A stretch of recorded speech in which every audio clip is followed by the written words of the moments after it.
Mga kwento ni Felmo.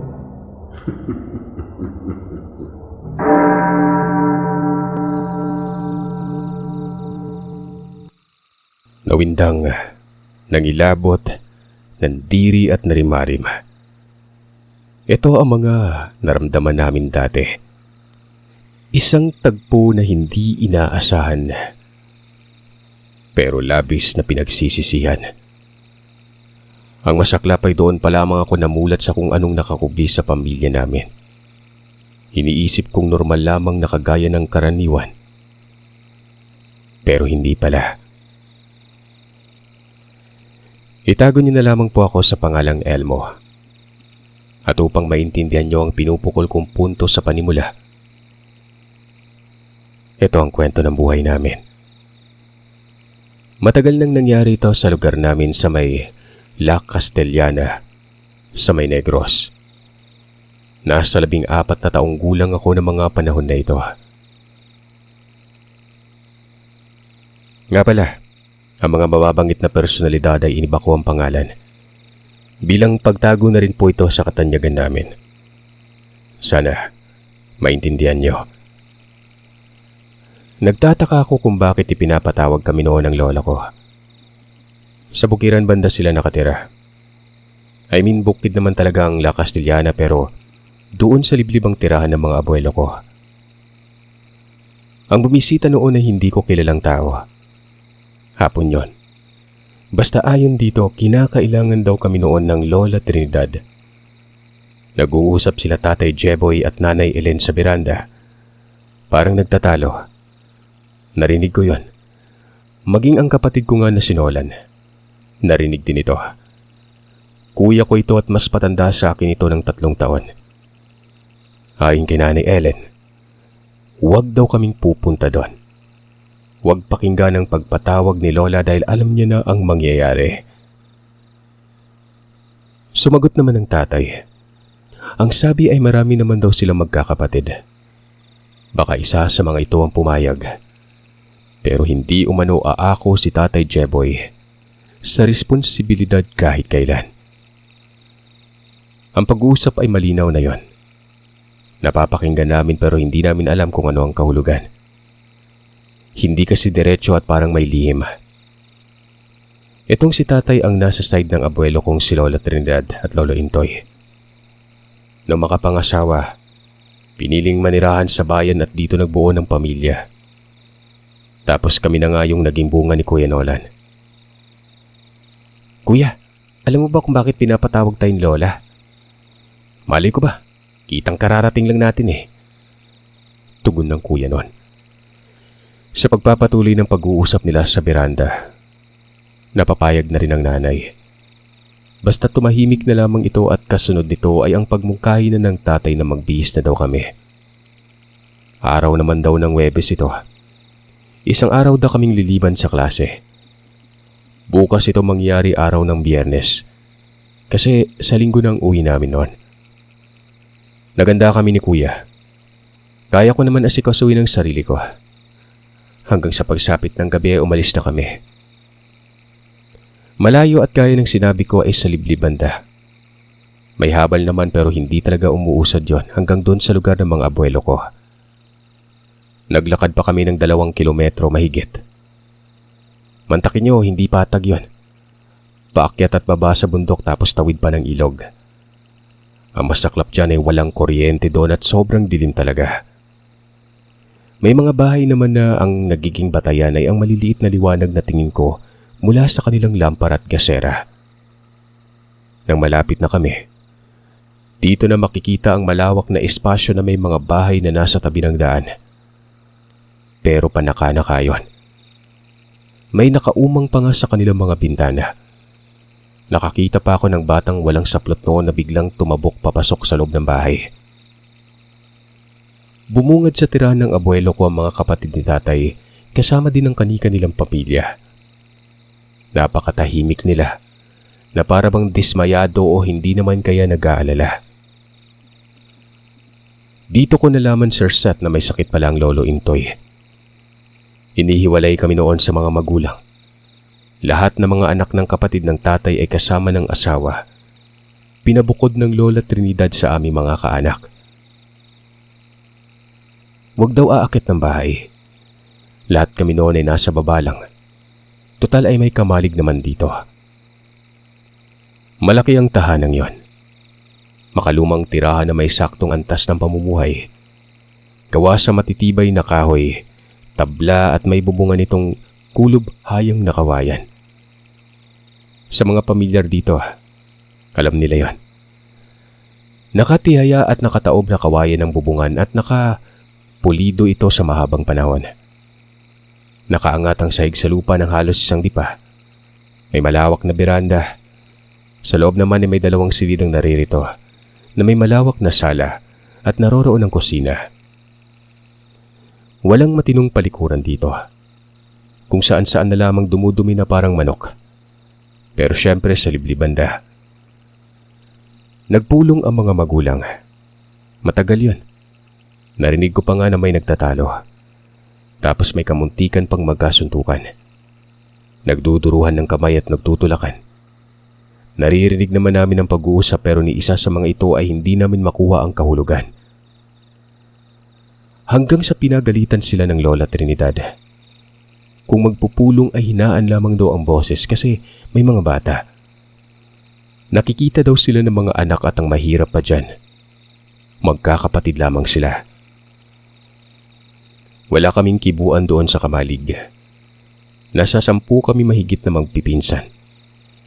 Katabi ko lamang si kuya na kukuya-kuyakoy na dahil nga inaantok. Hanggang sa may tinawag na si Lola. Ang pinakapanganay yun sa magkakapatid at ang asawa nito. Una yung umakyat ng bahay. Tapos lahat ng naiwan.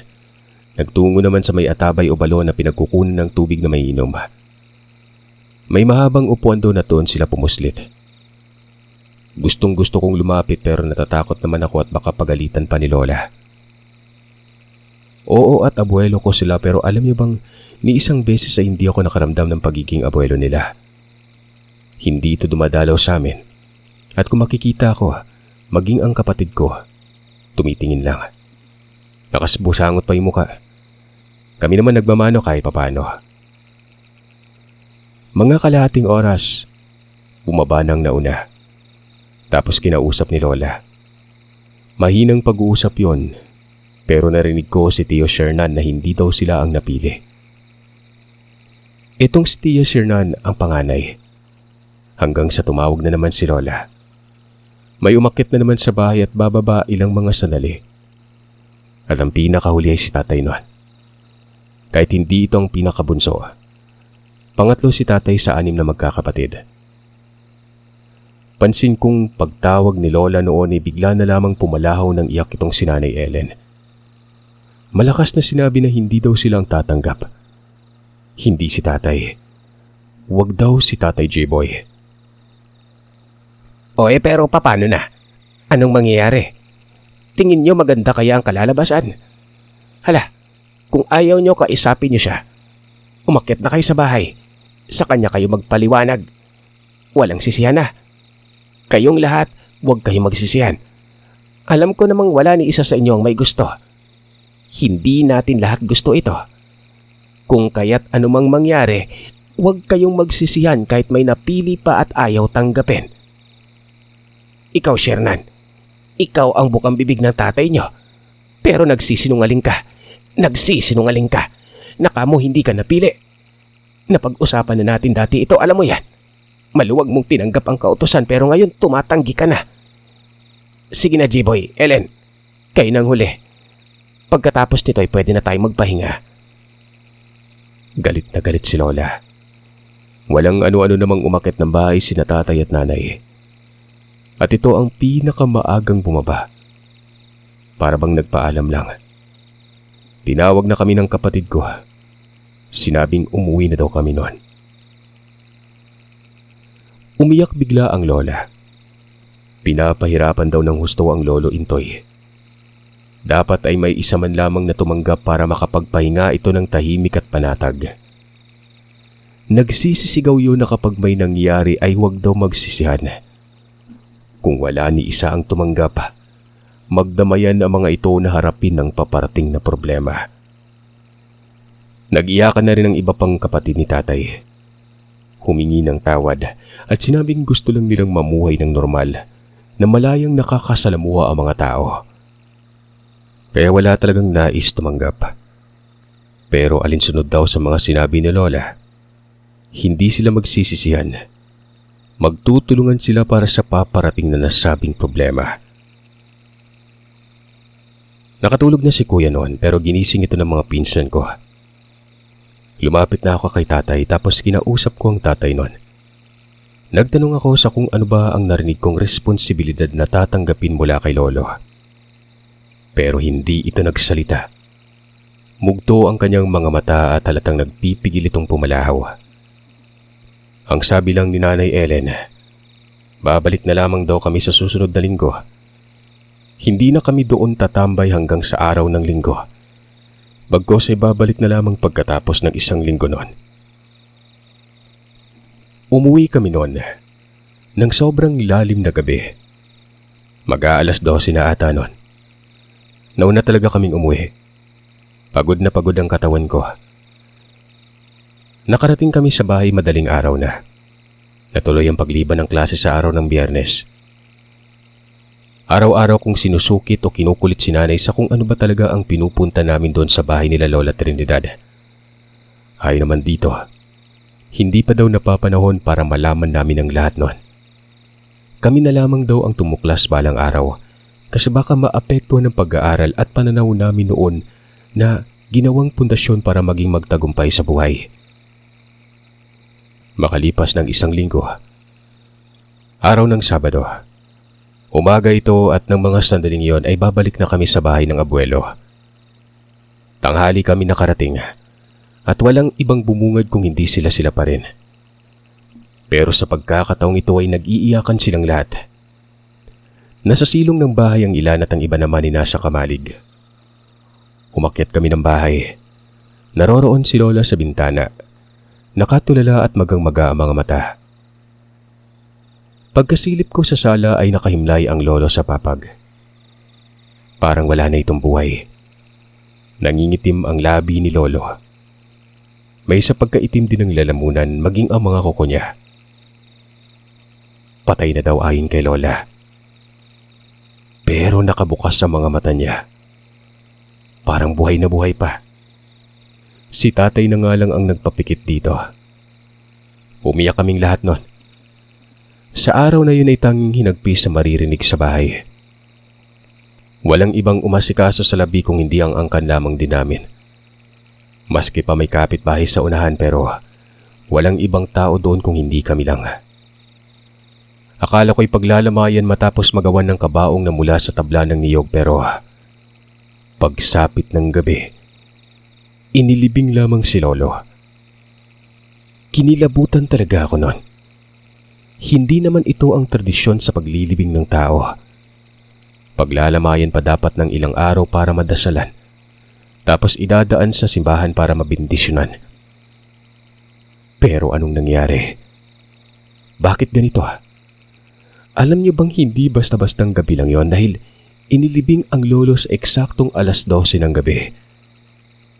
Sa unahan lamang ito ng lupain. Sa may dulo banda na ang gilid ay pangpang paitaas nun. Nangunguna si Lola doon. May hukay na at may kung ano-anong nilagay siya dito. Inilapag ang kabaong sa gilid. Hindi pinabuksan ng Lola ang kabaong para sa huling mga sandali. Nagpaikot-ikot siya sa hukay hanggang sa magmungkahing ilibing na. Walang umiiyak na mga sandaling ito. Ang makikita sa mga mukha ng mga magulang, maging sa tiya at tiyo ay tila pag-aalala. Para bang nagmamadali pa. Nung matapos na walang usap-usap, umalis na kaagad sa lugar. Ang naiwan lamang ay si Lola. Doon muna kami sa bahay nagpaumaga. Pagsapit ng umaga matapos ng makaagahan ay pinalabas na kaming magpipinsan. Doon daw ulit kami sa kamalig kasi nga may pag-uusapan sila. Napakatagal nito. Magtatanghali na noong matapos yon. Nakita ko na lamang na nagtayuan sila mula sa pagkakaupo sa papag. Natatanaw kasi ang bintana doon. Itong mga pinsan ko ay kanya-kanyang pagkabagabag. Dito na nagliparan ang kaliwat ka ng mga tanong nila na wala namang makasagot. Si kuya nga noon nagtanong na din sa pinakapanganay na apong si Luisito Naayon pa dito bakit iba ang kulturang sinusunod. Tapos napaka-weirdo umano mula pa noong nagkasakit ang lolo. May mga gusto siyang malaman. Pero ayon naman kay Luisito, wala din siyang alam. Maging ito noon ay nagtataka din. Ang ilan sa mga kapatid ng tatay noon nagsiuwian na. Ang naiwang pamilya ay kay Tio Shernan, Tia Rayna at Tatay Jeboy. 3 pamilya lamang ang naroroon at ito pa talaga magkakasunod. Gaya ng sinasabi ko, si Tio Shernan ang panganay. Ang sunod sa kanya ay si Tia Rayna habang ang pangatlo ay si tatay. Liliban na naman kami noon ng isang araw. Sa Lunes daw kasi ng hapon kami uuwi noon. Pero ayos lang dahil nga paparating din ang bakasyon at tapos na rin ang pagsusulit. Iba na ang aura nila tatay. Nagkakatuwaan ng mga ito. Inuman, nagkatay pa ng kambing. Para bang sobrang sen nila pagkatapos mamatayan. Ako syempre bilang nasa mura pang edad na mamayani talaga noon ang pagtukoy sa mga hindi ko alam. Kunwari ay inosente ako na lumalapit lang pero nakikinig pala ako sa usapan nila. May nabanggit ang tiyo. Wala na umano ang banta. Dahil pagkatapos daw ng libing, ilang oras ay mangyayari na yon pero wala daw. Si Lola ang nagkumpirma. Tumahimik na daw ang kaluluwa ni Lolo. Siguro ay hindi na piniling maging impakto. Napapakunot ang mukha ko noon. Bakit may katagang impakto? Tsaka bakit pagkatapos ng libing, may binabanggit silang dilubyo pero hindi matutuloy. Hindi naman ako nagpapahalata. Patawa-tawa pa ako habang tinatawag si kuya. Pero yung atensyon ko talaga noon nasa pinag-uusapan nila. Nasa silong sila ng bahay. Silang 3 magkakapatid kasama na ang kanika nilang mga asawa. Ang mga pinsan ko naman na naiwan naroroon sa itaas at natutulog. Si kuya nasa kamalig na kahiga at inaantay na makaidlip nun. Batugan kasi ito. Tulog kain lamang ang alam niya. Maghapong kasiyahan yon. Nakakapanibago. Para bang may sariling mundo. Maraming beses na akong nakakita ng namatayan. Na pagkatapos ng libing dapat ang tahimik pero dito nagkainuman pa. Pagsapit ng gabi ay hindi pa natapos yon. Nagpatuloy pa rin sa kaiinom. Nakakamanga isipin kasi nga ang titibay nila noon. Ilang mga galong tuba na rin ang naubos. Tapos nakabili pa ng kung hindi ako nagkakamali. Tandaw ay 65. Nangangamoy dumi na ang hininga nila. Pero hanggang sa mga sandaling yon ay maingat pa din sila sa bawat pagbitaw ng pag-uusap. Yung tipong pahapyaw lang palagi. Si Lola ay nasita na sila nung nagsisimula ng mag-ingay. 10:00 na ata nun. Pinapatulog ng mga ito kasi nga ubos na ang alak. Pero hindi pa rin nauubos sa mga yabang nila.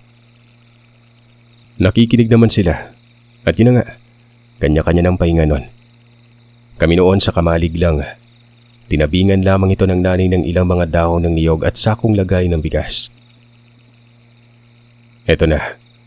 Ito na mga sanding nalaman ko ang katotohanan. Yung pagpapahingang yon na ang simula. Yung kilabot na naramdaman ng ibang mga sender.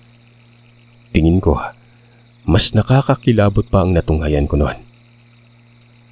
Habang humihilik ang tatay, pansin kong may ibang hilik akong naririnig. Nagmumula ito sa may batilisan o sa may bandang ipil-ipil. May mga saging din dito at masukal ang lugar na yon. May liwanag naman sa labas kasi nga naglagay ng gasera ang lola sa mismong gilid ng bahay, na kung saan naman natatapat na dito ang kamalig. Pinukaw ko ang kuya, pero tulog mantika yon. Sinanayim naman pagkalapit ko sa kanya. Nagulat ako kasi nga bigla ako nitong hinila at sinabing, "Huwag kang gagalaw, diyan ka lang." Jiboy! Jiboy, hoy! Ano ba? Pakinggan mo ngayon. Ano yun, dali? Nagising si tatay noon at nagpungas pa ito ng muka. Ano ba? Natutulog yung tao eh. Pakinggan mo kung ano yung kakaibang tinig. Parang nasa unahan lang. Matapos makapagsalita ni nanay, mabilis na bumangon ang aking ama. At alam niyo ba kung anong ginawa niya? Kinuha ang lubid doon sa may silong Patenggasera. Tumakbo ng mabilis patungo sa mausukal. Takang-taka ko noon. Ano bang nangyari, Nay? Ba't natataranta kayo? Mahirap ipaliwanag, anak. Manatili ka lang, nakahiga ka dyan ha. Kung ano man yung maririnig mo mamaya maliban sa kakaibang tinig, huwag mo nang papansinin. Humiga ka lang. Tumango ako, pero hindi ko hinayaan ang sarili ko noon na manatili lamang doon. Humiga ako pero nang malingat si nanay, dali-dali akong bumangon at sumunod sa kung saan tumungo ang tatay noon. Nakikita ko sa liblib ang liwanag. Naroroon si tatay. Si nanay ay walang nagawa. Hindi din ito sumigaw. Noong malapitan ko si tatay, gulat na gulat ako noon. Kung ano ang nakita ko. Si Lolo Intoy. Nakadipa ang mga kamay na para bang sasakmalin kami noon. Bakit siya nabuhay? Anong nangyari? Nakakatakot ang mukha niya. Nagmistula itong nakasimangot na unggoy tingnan at ang itim na mga mata. Napakalaki ng bibig at ang itim na mga ngipin nun. Dito nang gagaling ang kakaibang hilik na parang hindi normal. Inihanda ni tatay ang tali nun. Tingin ko'y tatalian niya ito.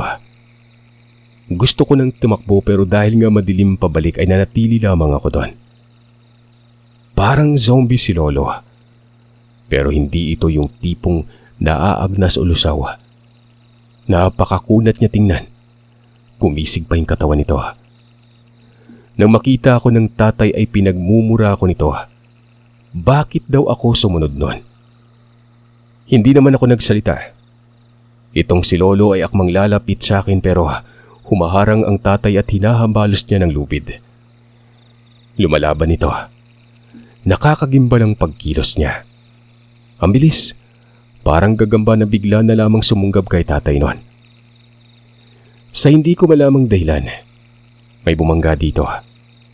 Pagsipat ko, si Tio Shernan yon. Pinagtulungan nilang hulihin ito sa pamamagitan ng lubid pero napakaliksi talaga. May talon pa itong lampas ng tao. Walang kahirap-hirap yung nakapanik ng puno. Noong dumating na si Lola, tinatawag niya ang pangalan ni Lolo Intoy at sinasabing itigil na ang ginagawa niya. Na maawa siya sa mga anak niya. Nay, mas maiging umalis kayo dito. Sa tingin niyo papakinggan kayo niyan. Maranig na si tatay, Nay. Sabi ko na sa inyo, ayaw niyong makinig. Kung may isa man lang sa inyo ang tumanggap ng pagiging aswang niya, hindi aabot sa ganito ang sitwasyon. Ngayon pa paano niyo yan huhuliin? Mas mabangis pa yan sa totoong aswang. Bahala kayo. Sabat ni Lola habang umiiyak. Sila nanay at kapatid ko ay naroroon na rin. Maging ang ilan sa mga pinsan ko noon. Nay, ikaw pa ang nagsabi na walang sisiyan, di ba? Bakit ikaw pa yung unang nanisi? Lahat po tayo ayaw natin maging aswang. Bakit ba pinipilit mo? Ate Rayna, pakidala nga si nanay sa bahay tsaka kayo. Umalis na kayo dito at baka mapahamak pa kayo. Sa kabila ng mga sinabi ni tatay noon, walang ni isang umalis. Plano pang tumulong. Itong si Luisito, lumapit sa tatay niyang si Shernan at kinuha ang pinakadulo ng tali noon. Sabay sila nung humakbang papalapit kay Lolo. Pero mabilis na umatras yun at parang bulang naglaho na lamang bigla.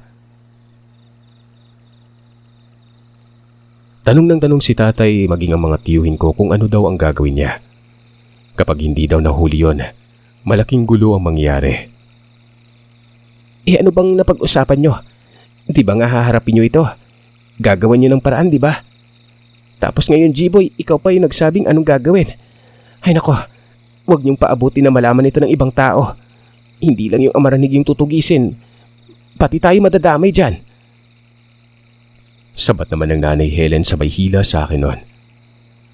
Sina tatay, sinundan yun kung anong amaranhig na sinasabi nila dito. Nagtanong ako kay nanay sa kung bakit nabuhay si lolo. Dito ko nalaman na wala umanong nakatanggap sa binhi ng pagiging aswang niya. Aswang umano ang lolo. Maselan ang pangyayari at dapat daw itong itago. Ilang mga sandali lang lahat ng mga apo ay pinatawag ni lola. Doon sa itaas kaming lahat na parang mga tutang nakatingala kay lola noon. Nakaupo kasi kami noon sa papag. Siya yung nagpatuloy sa pagpapaliwanag. Dumating na daw ang pagiging ganap ng binhi upang lumabas sa katawan ng tao. Ang tinutukoy na binhi na ito, binhi ng aswang. Ito magiging dahilan para magkasakit at manghina ng may-ari. Ipinatawag lahat ng mga anak nila lola. Umaasa na kahit papano ay malipatan. Kasi nga yun lang ang paraan para makapagpahinga si lolo. Si Tio Fernando noon ay alam nang ito ang papasahan. Hindi tumanggi noong mga panahong wala pang pagpapasa pero nang dumating ang araw ng pagpapasa, nagbago ang isip. Kung kaya si lolo daw noon ay namili ng iba. Pero lahat tumanggi. Hindi naman daw ipipilit ito sa isang tao na ayaw kasi nga ang mangyayari, yung taong hindi bukas ng loob ang magiging kalalabasan, magiging mas masahol pa umano sa mabangis na hayop. Ayos naman kung walang tumanggap. Ang problema lang ay mananatiling buhay ang bini kahit patay na ang katawan. Kagaya na lamang ng nangyari kay lolo. Ito ang pinakamahirap na sitwasyon. Dalang aswang na naging amaranhig. Immortal ito. Kung papatayin ay dapat sunugin ang katawan. Ito daw ang lihim ng pamilya namin na noon pa iniingat-ingatan. Hindi naman mapanalasa si Lolo Intoy pero kapag nagagalit daw ito, huwag na lang kulitin pa kasi anumang oras kahit na may araw pa. Lalabas umano ang sumpong at papatay ito sa kung sino ang makita sa harap. Yan ang kahinaan ng isang taong nagtatanga ng binhi ng aswang. Ang magalit. Babalutin kasi ng dilim ang diwa at hindi na magiging kontrolado ang sarili. Napakaraming sinabi ng lola. Buong detalye yon. Bagay na lahat ng mga tanong naming magpipinsan. Nasagot ng isang beses lang. Ang suliranin ngayon, ang makahuli kay lolo. Kung mailap umano ang aswang, mas mailap ang amaranhig at matalino. Sumabat si nanay. Nung inaasikaso daw ang patay na katawan ng lolo, nagpayo naman siya na sunugin na lamang ang labi at hindi ilibing. Kung hindi lamang daw umasa si Lola Trinidad sa ritual nito para hindi na mabuhay muli, sinunog na dapat yun at hindi mangyari ito. Kahit papanay asawa ko pa rin siya, Ellen. Gumagawa din ako ng paraan para mabigyan siya ng magandang libing. Pasensya na sa inyo. Tao lang ako at nagkakamali din. Matagal kaming kinausap ng lola. May mga gagawin umano kami para makatulong noon. Bukas umano'y hahanapin namin ng lolo. Magtatago kasi ito sa isang lugar na hindi tinatamaan ng liwanag. Kung sino man daw sa amin na makakita, hanggang sa may pagkakataon pa, patay na lang. Pinanduduro ni Lola yung mga may sapat na edad na sa mga pinsan ko. Kasama na ako dun at si kuya. Puwera na lang sa mga babae. Walang tulog na nangyayari nun. Inaantay namin sila tatay. Hanggang sa sumapit na lamang ang umaga at hindi pa ito nakakabalik. Kami noon ay kanya-kanya ng paghahanda. Para bang hindi ko gusto ang gagawin nun. Natatakot ako. Pero walang makakarisulba ng problema maliban na lamang sa amin. Yan ay kung pag-uusapan ng reputasyon. Lihim at katahimikan kung nais manatili ang pagtingin ng ibang tao nun. Gawin na lamang umano ang dapat. Si kuya ang kasama ko. Bali 3 grupo kami.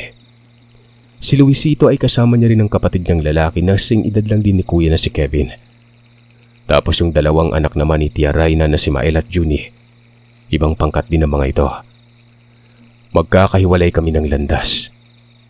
Si kuya, Napakaduwag. Panay sabi na diretso na lamang daw kami ng uwi. Huwag na lamang makisali at baka madali kami nun. Sabi ko naman sa kanya, kung hindi niya iniisip ang mga kaanak ay mauna na itong umuwi nun. Total kapag may nangyari sa amin, maaapektuhan din naman si kuya. Hindi naman pwedeng hindi kakainin ng konsensya yon. Natahimik ang kuya. Ang dala ko nun ay itak na maikli lang. May lupit na nakalingkis sa bewang ko. Ito namang si kuya. Dala niya ay sanggot na nasa dulo ng matabang bagakay. Hindi naman pinakadulo talaga. Kumbaga may nakausli na matulis at pangsundot ito kahit papano. Nag-aalala ako kila tatay. Hindi pa rin kasi sila bumabalik. Pinabagtas namin noon ang gilid ng isang maliit na sapa. Ito ang napili ni kuya nang hindi daw kami maligaw. Kapag sa pakiramdam daw namin na ang isang lugar ay posibleng pagtaguan, gagalugarin daw namin ito.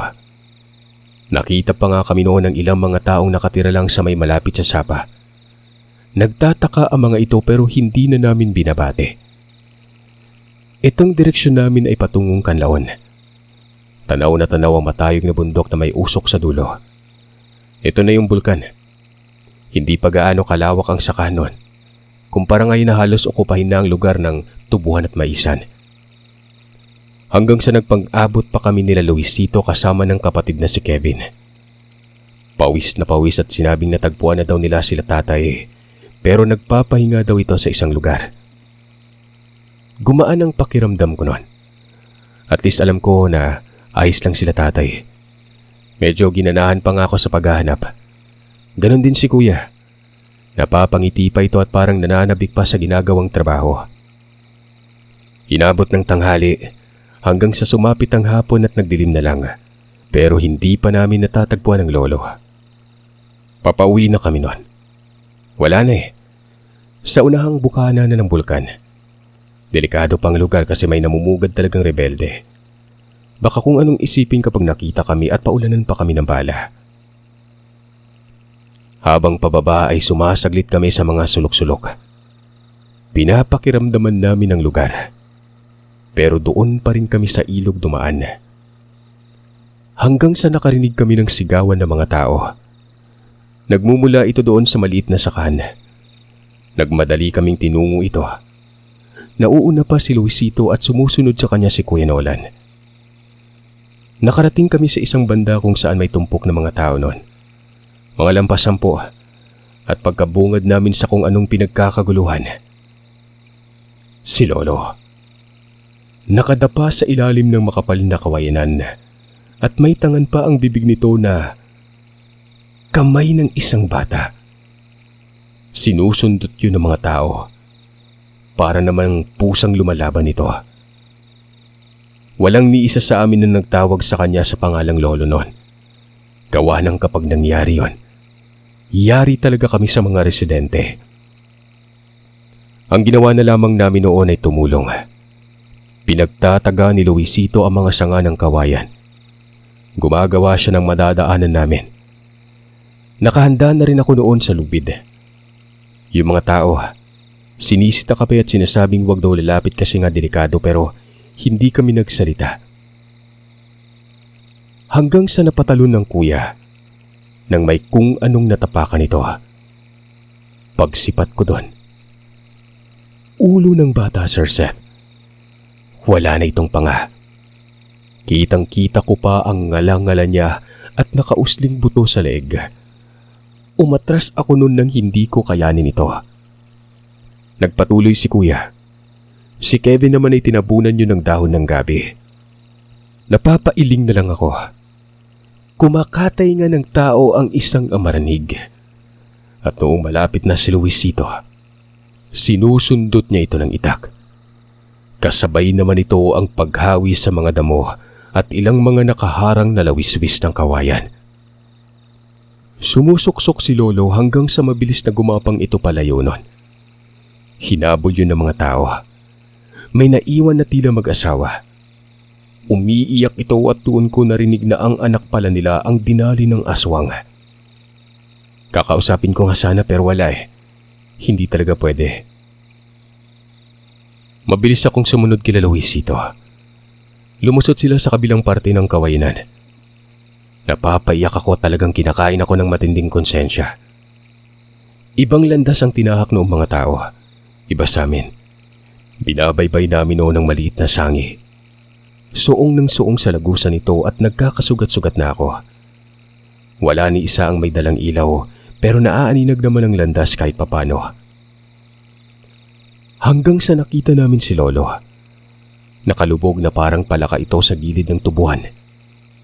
Mabilis naming pinaikutan yon habang nakahanda ang lubid. Sa hindi ko inaasang pagkakataon, itong si Luisito pala ay may dalang baril na ditambor. Akala ko kung ano lang ang kinakalikot nito sa may tagiliran pero paglabas, baril pala yon. Pinaputukan niya ng pinaputukan ng Lolo. Pero parang walang nangyari. Ni hindi ko man lang narinig na nasaktan ito. Pagkos ay nanatili lamang na nakalubog yon. Nung tuluyan na kaming nakalapit, sinunggaban si Luisito. Kitang-kita ko talaga ang pagkilos ng aswang na sobrang bilis at ang pagkatumba ni Luisito noon. Kaagad namang humarang ang kuya. Kasama niya si Kevin. Habang abala ang nilalang, dahan-dahan akong kumabig sa likod nito at nang mabigyan ng pagkakataon, tinaga kong likuran. Pero parang nagtaga ako ng goma. Napakakunat, Sir Seth. Kumalabog lamang ang katawan pero walang sugat. Hindi yun naging dahilan para itigil ko ang pagtaga nun. Maya-maya ay mabilis na tumakbo si Lolo at pumasok sa may tubuhan. Hinabol ni Kevin at Kuya Nolan. Nilapitan ko naman si Luisito. Napamura ako dahil napakalaki ng sugat niya. Sa may bandang leeg yun. Yung ibaba ng tenga na kung saan may ugat dyan. Sumisirit pa ang dugo kahit tinatakpan niya ng kamay. Tarantang-taranta ako nun. Wala lang kay Luisito. Pero parang gripo. Hinubad ko ang damit ko tapos itinali sa leeg niya. Hinigpitan ko talaga. Aray ko! Diyan ako mamamatay eh! Nasasakal ako! Luwagan mo naman! Nakalimutan kong hindi pala siya makakahinga. Linuwagan ko tapos nagtaga ako ng sanga ng kung anong puno yon. Inipit sa damit na nakatali sa leeg para kahit papano may parte na maluwag. Susunod pa sana siya kila kuya pero hinila ko at sinabing wag na.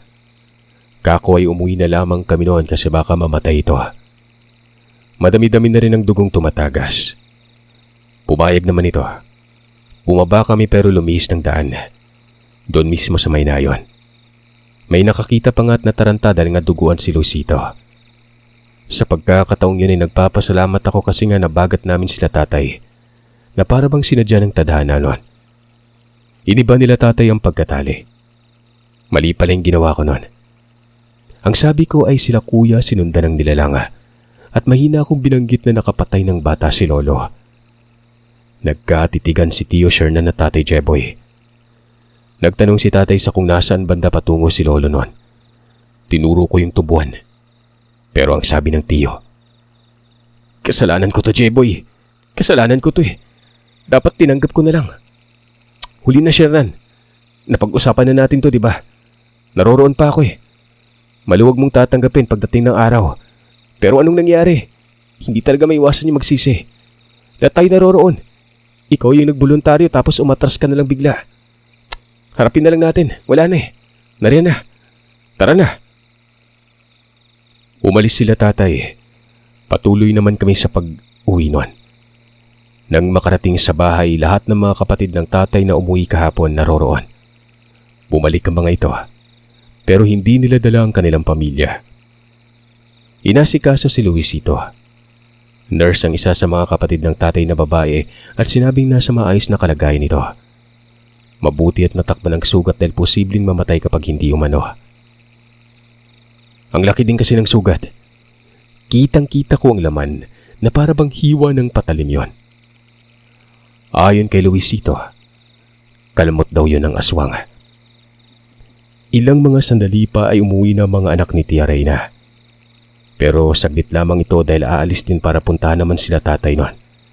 Lalo pat nalaman na nila na nakapatay ng bata ang amananig. Sumama ako noon. Mabilisan yon. Pagod na ako at ang hapdi pa ng katawan ko. Doon lang kami sa dinaanan namin ni Luisito. At noong makarating sa tubuhan, pinasok namin ito ng walang ano-ano. Sinasangbit namin sila kuya noon, maging ang pangalan ni tatay at tiyo, pero walang tumutugon. Nakarating na lamang kami sa kabilang dulo, pero wala kaming nasilayang mga kaanak. Sa mga sandaling ito ay may dalang ilaw si Mael. Flashlight at hawak niya din ang baril ni Luisito. Ito yung panganay ni Tia Reyna. Habang si Junie naman bagakay ang bitbit ito at may talim ang magkabilang dulo. Humagilap pa kami. At doon, may nakita kaming nagsisiga. Hindi kalayuan. Pansin ko may mga tao. Sinabi kong puntahan namin yun at baka naroroon lamang sila. Tinungo nga namin ang lugar at habang papalapit ay nangangamoy inihaw na karne. Hanggang sa nakita namin si tatay at nasa harapan nito ng nagliliyab na siga. Napakunot ang mukha namin noon. Kitang-kita namin ang gumagalaw sa apoy. Doon ko napagtanto na ito si Lolo. Nahuli nila. Ang kasama ni tatay si Kevin pero wala si kuya at Tia Shernan. Nang masilayan naman ako ng tatay noon, pinagalitan ako at bakit daw ako bumalik pa. Kako sumama lang ako pabalik kasi nga nag-aalala din ako noon. Mabuti at naipit ang lolo nyo. Doon sa may sangi siya pinagtulungan namin. Hanggang sa naputulan ng mga paa. Ayan, buhay pa o kahit sunog na. Mamaya pa siguro mamamatayan kapag natupok na yung katawan. Nasaan naman sina kuya at tiyo tay? Bakit wala sila? Sabi ni tatay, may nakikialam daw na isa pang aswang at kasalukuyan nila itong hinahabol. Habang nangyayari kasi ang pagbubuno kontra sa Amaranig, bigla na lang may sumunggab na isa na hindi nila malaman kung saan galing nun. Matapos nun ay nagkaroon ulit ng pagbubuno. Pero ibang aswang na.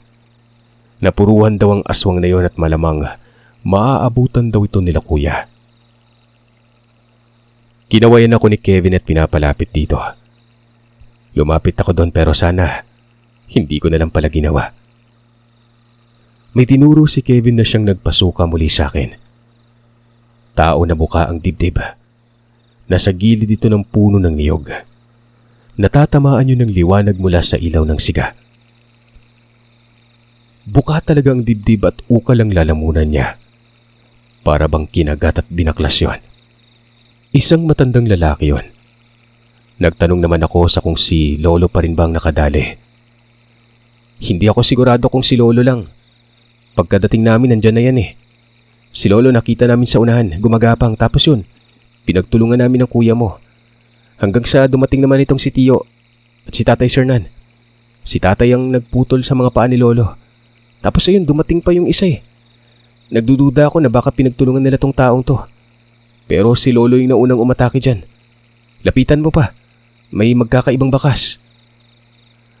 Lumapit ako. Sumunod sila Mael at Johnny. Sumambulag sa akin ang napakabantot na samyo. Bukas pala hanggang tiyan at nagkaputol-putol ang bituka. Tumalikod kaagad ako nun. Diretso takbo at suka na naman. Maya-maya pa ay bumalik na sila kuya. Hindi daw nila naabutan. Nawala na lamang kasi bigla yon. Tingin naman ni Tio Shernan doon. Baka kauri ng lolo.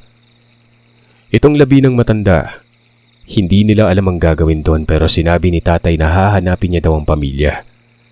Sasabihin ng totoo. Pero hindi aaminin na kaanak namin ang aswang. Mauna na daw kaming umuwi noon. Ay na nga umuwi kami at ang malaman nila nanay ang naganap. Mas lalong ng lumo dahil nadagdagan pa ng isang biktima. Iyak nang iyak si Lola. Paulit-ulit na sinasabi na hindi dapat mangyayari ito kung may tumanggap man lamang kahit isa. Nakakabingi na pakinggan yun. Wala namang nagsalita ni isa o nagreklamo. Kinabukasan nang bumalik sila tatay. Sinabi nito ng pamilya daw nung labi. Alam nang sinapit. Parang gusto nang sabihin ni tatay no na dahil yun kay Lolo pero malaking gulo talaga mangyayari. Hanggang sa ngayon nga ay naroroon pa din ang konsensya ko. Hindi lang ako kundi pati ng buong pamilya at angkan namin. Ito palang pagiging aswang ni Lolo ay nakuha noong nasa sundalo pa ito. Isa sa kanilang mga kasama ay aswang. Namigay daw yun ng bagay na pinakilala sa kanila bilang bertud. 4 na itim na bato ito. Iwas daw sa bala kapag nasa sagupaan.